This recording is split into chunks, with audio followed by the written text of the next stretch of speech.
Hello, folks. Welcome to Brain and Behavior. Incidentally, the most interesting class you'll ever have. Um, Kind of a bold claim. I like to start my courses with very boastful claims about them, but hopefully, I believe in the sort of weeks and days to come, I'll substantiate that.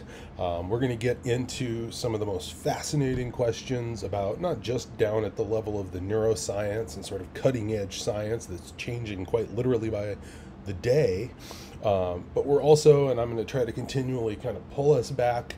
And in addition to looking at the tiny, tiny, tiny level of molecules and DNA and how natural selection works on that, and itty bitty bits, but we're going to pull up to like the huge, huge picture questions as well and talk about things like the very nature of consciousness, philosophy of mind, free will, some pretty big ideas too, and then everything in between, which happens to be all of the field of psychology too.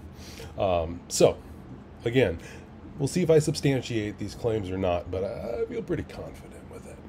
But we'll come back to that. So hello. For better or worse, I'm going to be kind of guiding our ship along the way. I'm Christopher Collins. My background is behavioral neuroscience and comparative animal behavior, and I live up in Portland with my little family. I have 5-year-old boy-girl twins, so completely insane little primates of my own, which probably won't be too relevant outside of like if you were like waiting to hear back from me, needing an email or this or that, and you're not hearing from me right away. It's entirely probable that is because I have these animals probably literally beating the out of me at that particular time, because that's pretty much any time they're here. Anyway, that's neither here nor there. I wanted to put this video together initially in one part, introduce myself, but also to talk more about the course, to go through the ins and outs of it in a way that's hopefully more accessible and more clear than reading through the 800th syllabus of the week or the minutia on the 87th page of the Canvas instructions, and trying to somehow discern what the important and relevant information is. And then you'll find that in the coming weeks and months as we go through the course, I'll be sending out videos. Some will be clear because they're lectures and they're pertaining to the information in that, but I've also actually kind of taken to using this as a method of kind of communication overall. That is to say, instead of sending out big long emails that contain a whole bunch of information or long explanations or answers to things, where it's like you got to sit down, like slog through paragraph after paragraph and like try to retain some level of awareness, consciousness, and the like. I've gotten a lot of good feedback from people where if I send, instead of video, an audio message or something like that, instead of slogging through all of that stuff on the screen and trying to interpret it, you can kind of just turn on the video or the file or the whatever, listen to me ramble on, extract the information that's relevant or important to you, and it just seems a lot more accessible. So we'll see what you think along the way. I've gotten a lot of good feedback thus far, but not everybody. It's nice sometimes to have the paper trail and the things like that to make reference to, so we shall see. With that being said, this video, I want to just cover the fundamentals, hopefully address the things that are the kind of would-be questions or things that can be problematic, get us on the right track and get us going. Hopefully everybody watches this video, and if you are, I would just implore you going forward that when I do send them out, please do take enough time to at least just listen to them, at least kind of loosely. It's going to save us all an extraordinary amount of time and grief and that sort of a thing. That's my plug after terms of doing this now. But in this one, at the very least, hopefully this is Wednesday. It's the first day of quote-unquote 0 week, which is slightly awkward, right? Starting on a Wednesday of what usually we do as kind of a 10-week course with an 11th week for finals, that sort of a thing. To my way of thinking, it sort of allows us a little bit of a buffer at the front end, particularly coming in after the summer. For some of y'all, you've transferred here, or you're new to the school, or even if you just weren't taking anything during the summer, maybe it's been a little while. So if you've been going through, you've hopefully been able to navigate around the course shell a little bit in Canvas and sort of see what's in there and available now. I'll still be tinkering along the way as we go. Hopefully taking a look at the syllabus, schedule, some of that sort of stuff. But I'm going to try to speak to all of those parts at least a little bit here, and we'll see how much clarification comes out of that. So, sort of arbitrarily beginning with some of that, let's start with the book, because that's always an open question when it comes to things like this.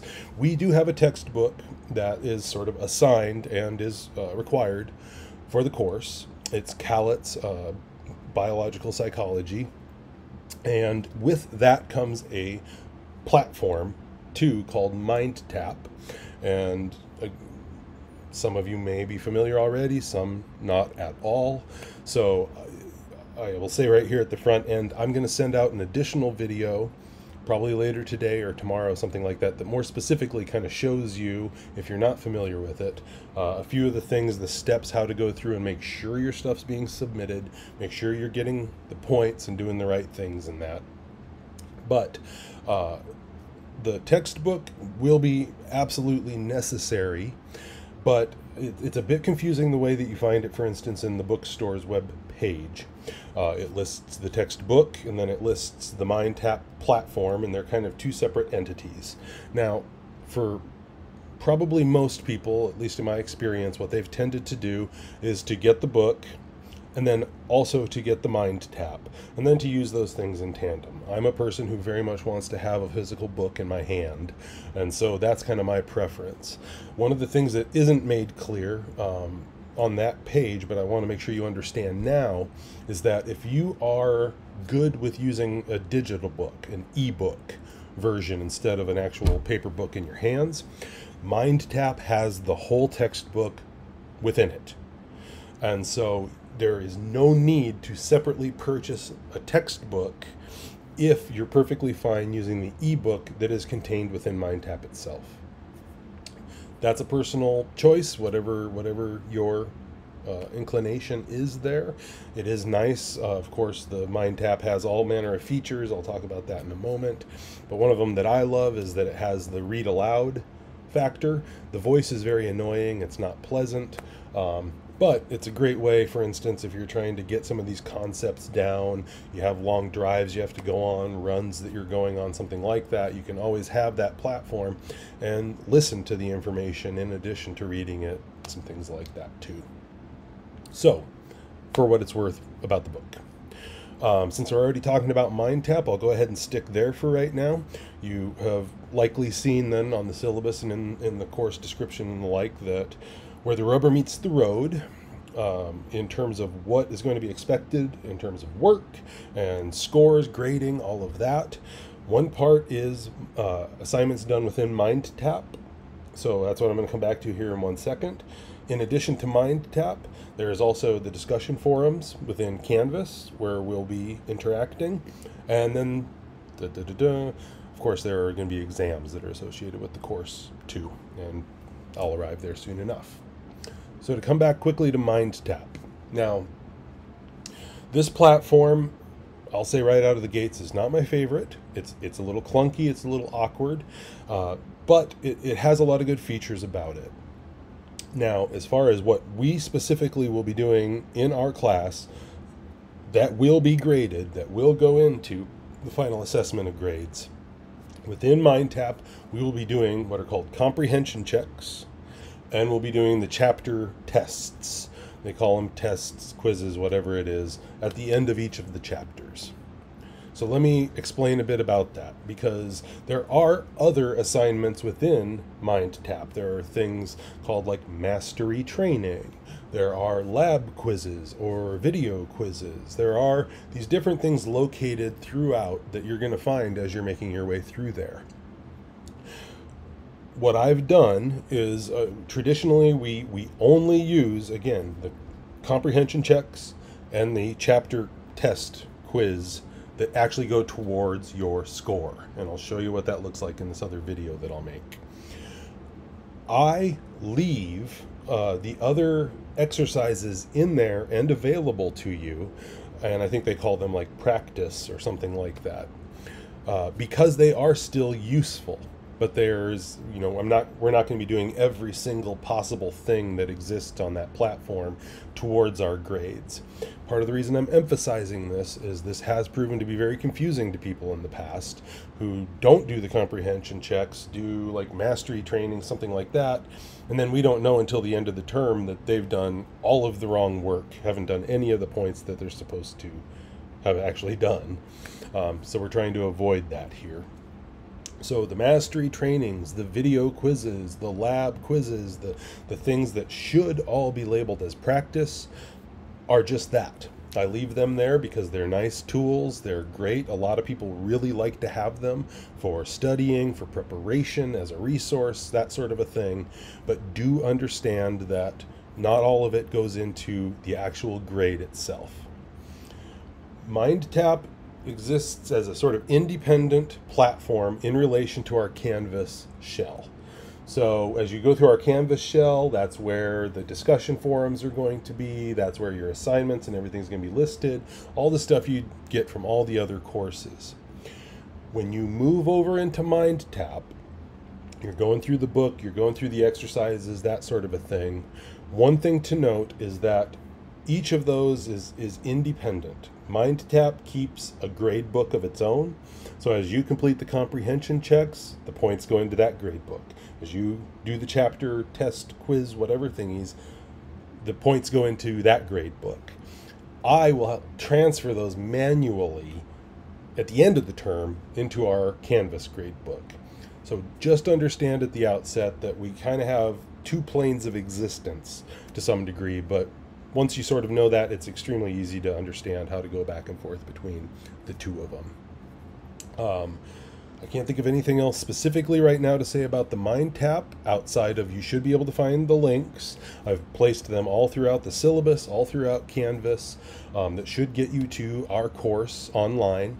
If you do run into any issues, you can contact IT for Cengage, which is who has MindTap, or you can reach out to me. I'm not an IT person, but obviously I work with the platform and do all of that, so I can troubleshoot a lot of this stuff as well there.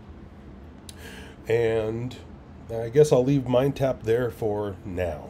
On to the next bit, which is going to be the discussion forums.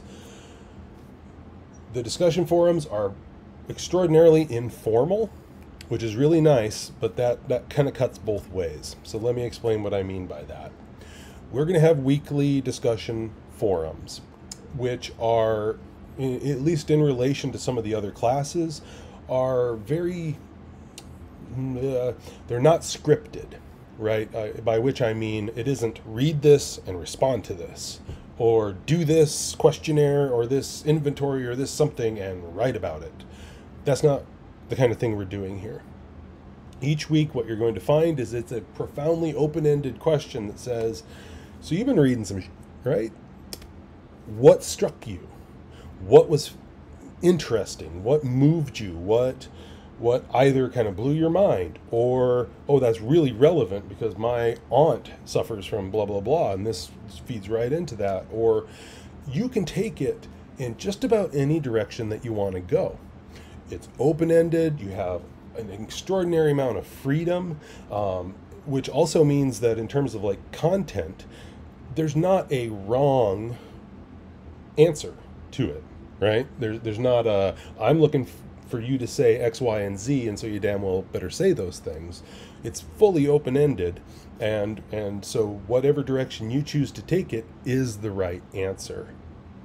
Now, part of the reason I'm emphasizing that is to say there are ways to not do the discussion forum quite right still, which really is just when I get individuals who pop on and say, like, I was reading the vision chapter and found it totally fascinating that color doesn't even actually exist in the world at all. It's only created through the neurological processes in V4 and in V8 and in these regions of cortex. And then that's it. About like 2 sentences, 3 sentences about what's a huge, amazing idea. That's all you have to say about that? And so my point being that you can't do it wrong per se outside of just not putting in the effort. You can take it any direction you want to go. You can relate it to anything, even if it's a movie that you saw, as long as you're staying somewhat true to the actual science and the information, but expand on it. There are so many things to choose from in every one of these discussion forums that you could talk about. None of them should leave you at, this much writing and that's all you really have to say about it.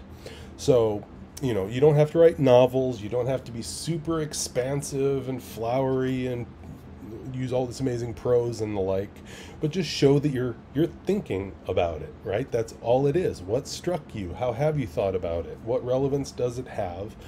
And then ideally also coming back and then participating in more of the discussions, in what did other people have to say. So have substantive responses, right? Not just, I thought that was cool too. Yeah, that was rad. Obviously, we're hoping for more than that in these discussion forums. So I say that for what it's worth, because it's still going to happen anyway. It always does. But in addition to that, I specifically want to make sure I mention this as we are here on the discussions, because it's kind of across the board for the class, but specific to the discussions, which is you're going to see the due dates as they're listed in there. And, we say, great, we want to have this done, this wrapped up. Usually, like so many other classes, it's Sunday, like 11:59, the Sunday night, following the week, whatever. As far as the MindTap assignments go, comprehension checks and the tests, discussion forums, all this stuff that we're doing as we're sort of moving along, particularly as we've gone through the pandemic and all this moving to online and stuff like that, we have really become a lot more flexible in terms of due dates and sort of accepting work that isn't like right at that 11:59 mark and things like that. Now, number one, that's good and that's appropriate. I wholeheartedly endorse it. I think that it's absolutely appropriate. But that cuts both ways too, where I have classes where, hey, you don't have to have it in at that 11:59 at the end of week number 3 necessarily. I'll still take it later because things happen in life and things like that. But then you have the folks who are coming back during finals week trying to fill out their discussion forums from week 2 and week 3 when we haven't talked about that stuff in quite literally months. So there's a rational window in which these things sort of fall. It's less clear with the discussions because as you're reading through the descriptions and the things in Canvas, I'm trying hard to encourage you, come back, even if we have kind of done the discussion, you've put up your initial post, we've gone through the week, we're sort of shifting on to other material. I'm still hoping people are coming back and engaging the conversations that were taking place on these things that we just covered. It's the closest thing that we have to any kind of conversation or camaraderie or collective experience as a group. So, for what that's worth.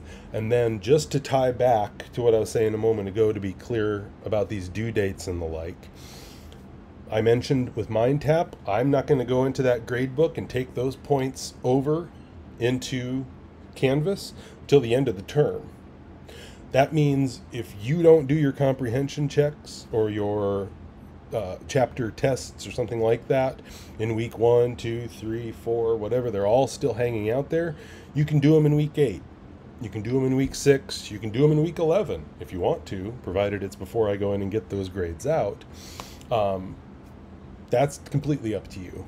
But there's also a rational piece of that suggests you're not going to do yourself any favors by having to go back and do those months after we've covered the info, and probably weeks and months after you've taken the midterm that related to those chapters and the like. So you're all adults, you're grown-ups, you know what you're doing here. You can make those calls, know that you have that flexibility, especially with the MindTap stuff, but also with the discussions and that, within a rational framework. And if that rationale isn't apparent or clear, let me know. I'm not going to steer you wrong. So just be in touch. Don't be a stranger. Okay, the last bit, which is the exams. Yay. Of course, we have your sort of traditional exams. There are two. There's one that is a midterm. There's one that is the final. They should be very straightforward, exclusively multiple choice style questions in the Canvas format. They are proctored, no notes, no book, no resources, no internet, that type of thing. If you aren't familiar with the proctoring, probably almost all of you are at this stage. We're using Proctorio, which is now what we've been using for at least the last year, I think. And so if you're not familiar with it, if you've not really used it, please make sure you look into that stuff in the Canvas shell. There are instructions, there are links that you can test things out. There are funky aspects of it. For instance, I think it still only works if you're using Chrome as a browser. And so just know that, because, for instance, if you are not familiar with Proctorio and you're going to be trying to get everything set up when you go to take the exam, I can tell you from countless panicked, terrified emails and calls and things like that that I've gotten in the past, it's not a good idea to wait until you're trying to actually take the exam. So check it out as soon as you kind of are able. What do I want to say about those? There are approximately 50 questions, I believe, on each. They are not comprehensive, and so the midterm covers everything that we do from today until the week of the midterm. And then the final just picks up from wherever we left off and covers from the midterm until the end of the term. Both are proctored. They do make up a huge portion of the score, but for instance, you'll notice with MindTap, things like that, for instance, there's more points that are achievable than actually go into grading, which means if you end up missing a couple or a few of the things in MindTap, you might not even miss out on any points whatsoever. The exams, of course, don't work like that. And then the sort of flexibility in terms of the dates, those are pretty fixed. For instance, midterm week, we pretty much set the week apart, and we're like, here's where the midterm is. You know, you need to take it between basically Monday and Sunday. So there's that level of flexibility, but not the kind where it's like you could take it in week 8, 9, 10, something like that. So just to be clear. I think those are really the big ones as far as where do our points come from, how do we achieve them, how are they interpreted, those sorts of things. Aside from that, you'll find the readings are laid out throughout the course, videos, resources, and things like that. I'm not positive how this is going to go down just yet, because as I indicated early on, this is my heartthrob, this is my passion course. And in the past, it's kind of been presented with, here are the readings, here's some resources, go nuts. And so I want to include, and hopefully this is something that's going to be useful for you all, I want to include at least some brief lectures in there where I'm expanding on the material, giving examples, going through difficult concepts, trying to present it in ways that you don't just get out of an illustration or reading through the textbook, or whatever the case may be. But that being said, that's going to be as I go, basically, through the term here. And so keep an eye out for those. That's not something I can just be like, here they are today for you, because, for instance, I haven't even done my opening one just yet. So I've got to get on top of that whenever I can find some time to do it. Outside of that, I would encourage you all, depending on how you approach this, I feel there's a huge breadth of the way people approach, particularly these online courses. A great many of you are doing online learning because like this suits you, it fits a difficult schedule, you've kind of worked on it over time. And so I have plenty of students, for instance, that I'll have through the entire term who do really great work, get really great grades, and I may never ever have a conversation with them, not even a direct back and forth email between just myself and that person, which if that's their preference or your preference, that's perfectly fine. I got no problem with that. But on the other end of the spectrum, online learning is kind of a weird place for a lot of people too. I count myself among those people. I never had an online course on your end, and I've only been doing this end for a little while now, so I'm accustomed to teaching face-to-face and engaging in conversations and in mentoring and that sort of a thing. For those of you who benefit from that sort of a thing, I want you to understand I am absolutely available. That is to say, I'm always on my email. I try to get back on my emails as fast as is humanly possible.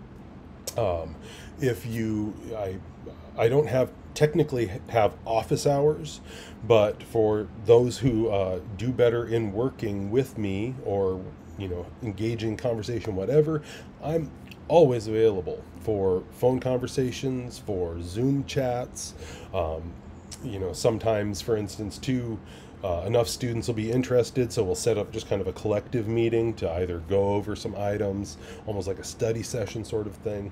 Just know that on this end, I'm very malleable. I'm very open to what's going to work best for you as a student. I'm here to not just torture you, it just feels that way. I'm here to help you succeed. I want you to be successful in the course. I want you to learn this material. I want it to seep in and jar you and move you and change you. So don't be bashful, I guess is what I'm trying to tell you. I'm going to put in what I can from this side, but I need to know what you need from your side too. And so just please let me know what that is, and we'll take it from there. With all of that being said, I feel like that's probably sufficient stuff to throw at you here on day one. How long have I been talking at you? Ooh, like a half an hour. I'm gonna shut up. Okay, I'm genuinely excited to be working with you all this term. I can't wait to start getting into the content of this course, and I hope you find it as exciting as it really is. And I'll do my best to express that passion and that to you along the way. So I do hope this finds you well. I hope the first week's off to a good start for you all, and we'll be in touch going forward. All right. Okay. Take care of yourselves, and we'll talk soon. Cheers.